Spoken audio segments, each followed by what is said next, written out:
आप consciously money चाहते हो बट सबकॉन्शियसली उसे रिजेक्ट कर रहे हो, इसीलिए मेहनत बढ़ती है बट फाइनेंशियल रियलिटी नहीं बदलती।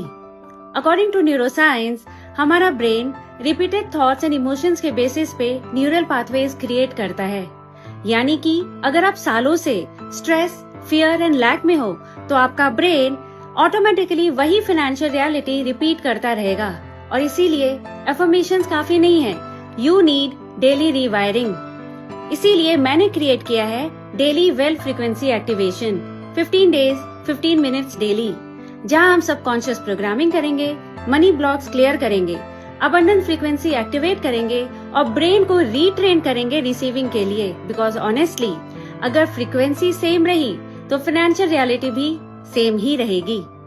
सो if you are truly interested in changing your financial reality, register now.